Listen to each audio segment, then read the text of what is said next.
what does CU have to improve going into next week? What do they got to improve headed into UCF? I think obviously it's the special teams.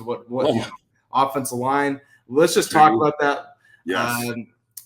So those were really the two big ones. Okay. Yeah. Look, Feely goes down. He tears his ACL on a sky kick, which was terrible. And I feel like Jay was there, and I talked to him, and that sucks. Yeah, that sucks. It sucks. Mata is good within like 30 yards. I'm not going to talk shit about him. The potato did a good job the other night. Yeah, he did. He did deliver until he fucks up. I'm going to ride with him. Yeah, but if we should be holding like an open tryout for anyone that can kick at CU this week. Anyone. And then please. Hit a 43-yarder. Please, for the love. Okay, good within 45 then. Thank you, Mata. You all eat crow. Please, for the love of God. Colorado, please. Please, sweet junior baby Jesus. 15-pound, 8-ounce baby Jesus. Recruit Hunter Dell. Hunter Dell's the kicker at Mount Vista, where I coach. And this motherfucker bombs 60-yard field goals every day. He's got a massive leg. He's right down the street. They got to find a kicker. I mean, they just got a massive flip on a recruit, a 4-star safety that flipped from Penn State to CU today. So I thought Coach Prime wasn't staying in Boulder, so this kid obviously thinks he is. So the recruiting is picking up as we go through the season. Again, they're going to be extremely, extremely active in the transfer portal, as they should. There's men in the transfer portal. You're recruiting kids from high school that need to be developed, with the exception of a couple. And they're playing a bunch of freshmen, too. Like the Welch is a freshman, and Seaton's a freshman. There's freshmen all over the field. So they're doing both. They're dabbling in both. Mata scares the shit out of me. I know he's trying, but you just try in one hand, shit in the other one, and see which one fucking fills up faster. The special teams as a whole scares the shit out of me. One of the coaches that they have on staff needs to take over the special teams, as they don't really have a special teams coordinator, because he went to Saudi Arabia and couldn't get any money. The only guy ever in history to go to Saudi Arabia and not get money, so they fired him. Again, I don't know if that's true. That's just what I think. Maybe the punter can kick field goals. Do something. Maybe Travis Hunter can kick a fucking field goal. I covered that on Twitter. Travis can do everything else. Fuck it. So they've got to fix that. And then the offensive line. Look, I don't know the best five. I don't know the combination that's going to work. But I know damn well that if I'm UCF watching that film, that's the first thing I say if I'm Gus Malzahn. If we're going to win this game, it's because our defensive line and our pass rush dominate the football game, and we take this glaring warning and weakness that Colorado has, and we expose it. Because it was exposed on Saturday night. They just pulled a rabbit out of their ass, and Shador did what he does, and Travis did what he does, and they won. So I don't know. Obviously, Seaton at left tackle, he's not going anywhere. I doubt that they replace Tyler Brown, even though he struggled. They can just coach him up. Zelinkus is probably the center. I would imagine that Myers moving to right guard is the guard and Benson's the tackle. I don't know another five up there that's played that you could really roll with. Kirkland's a rookie, and he wasn't even dressed the other day, and he's huge, but again, there's a huge misconception between just being a big offensive lineman and a good offensive lineman. I'm not saying he's not good. I'm saying that if I look at a scouting report as a defensive lineman, and I played D line my whole life, okay, and I see an offensive lineman who's 6'8", 350, I'm gonna wear that motherfucker out. Yeah, he's too big, dog. Like, you're too big. I'm wearing you out. Your feet aren't going to be fast enough. I'm going to run around you. I'm going to run through you. I'm going to get underneath you and leverage. So I don't know how they fix that. Tyler Johnson, yeah. I mean, everybody's got to get run. Maybe Houston can play guard better than he can play tackle, but he's only like 280. So that is also a negative. If you're 280, you can get manhandled. So you need to be in that sweet spot between like 300 and 320 and be able to move and be agile. I know that Benson struggled, but when you start the game at guard And then all of a sudden, Load Holt's like, Houston, get the fuck out. You're a tackle. And he's like, fuck, man, I haven't taken a tackle rep all week. That's tough. It obviously was tough on him, and he wasn't prepared for the speed and the athleticism of Baylor's defensive ends, which you can blame that on whatever you want. You can blame that on film study. You can blame it on whatever. But it's almost a good thing, and I've said this before, it's almost a good thing that they won, obviously, but struggled. Because they can walk in today, because I guarantee you this happened, walk in today and go, all right, all the elation and the party and the miracle shit's over. We played like dog shit. This is going to get us fucking beat. We're better than this. Mm-hmm. Can't show up like this. It can't just all be on Shador and the receivers and Travis Hunter and the fucking linebackers. You can't do it. We need everybody to play at a certain standard and level, or we're going to replace you. Last year, and even Bucky said this last week on the show. Yeah, he did. Last year, they would threaten guys with replacing them, and then they would be like, hey, we're just talking shit because we have nobody else to replace this fucking guy with.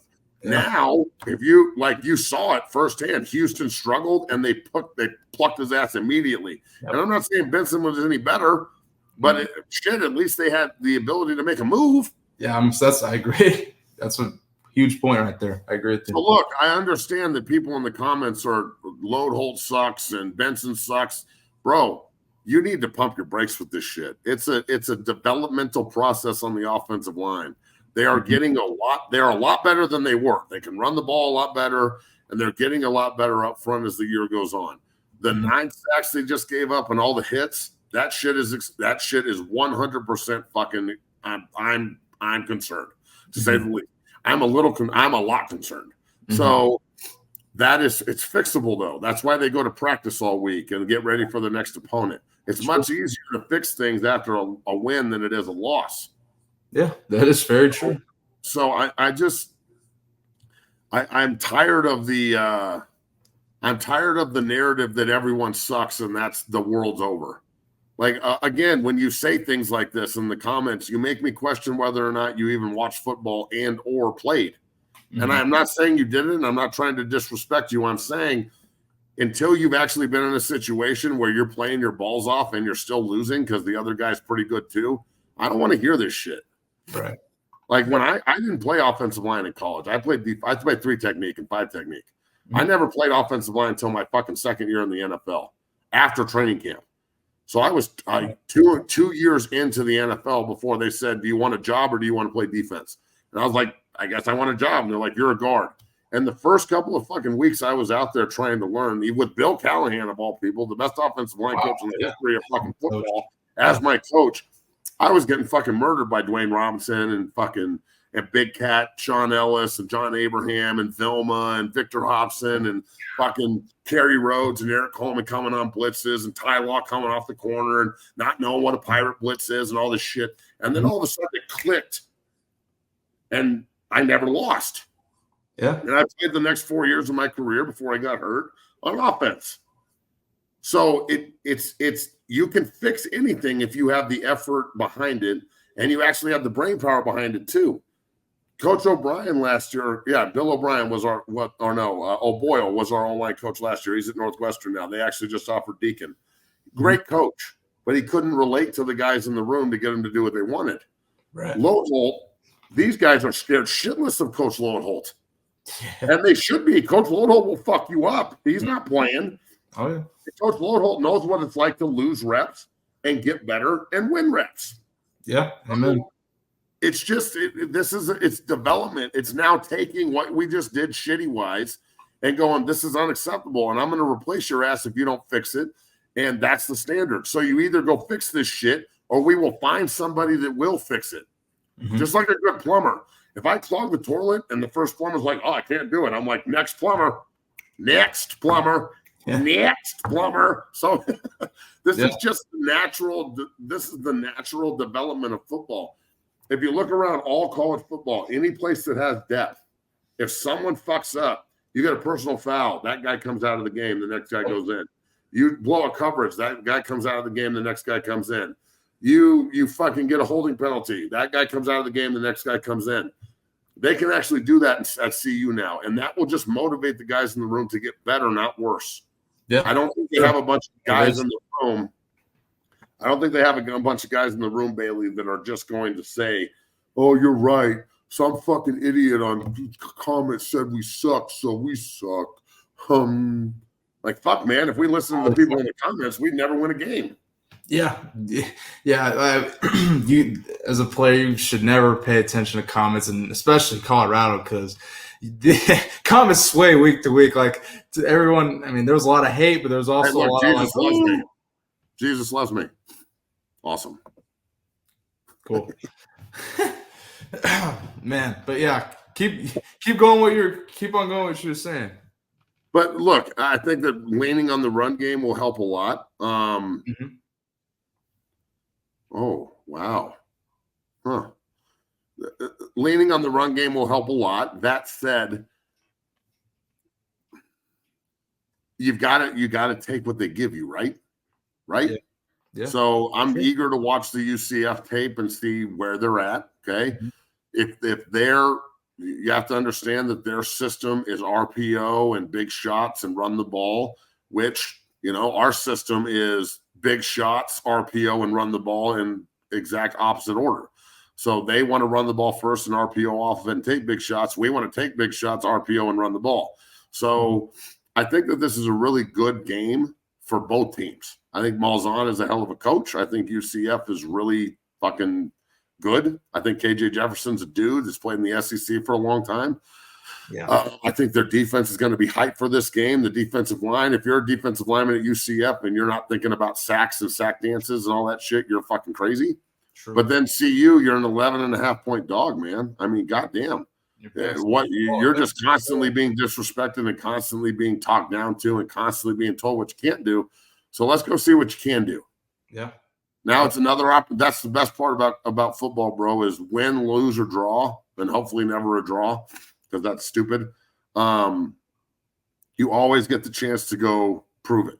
Like all the upsets in the NFL, everybody thought Carolina was going to get smoked by the Raiders. They won by 14 points. And I thought the Broncos were going to get murdered by Tampa Bay. They fucking killed them. Unbelievable. So you can't, I know what's going to happen. Man, none of us know shit, okay? It's all speculation. I'm making an educated guess. Yeah. All right? And look, you can try and like go on Wikipedia and knock down my resume and shit, dog. Like, I don't care. Like, you're watching me. I don't even know who the fuck you are. Well, you just said right there, to those who like, the haters is out always. You need to listen to what Matt just said there, because that was a bar, Matt. Golly.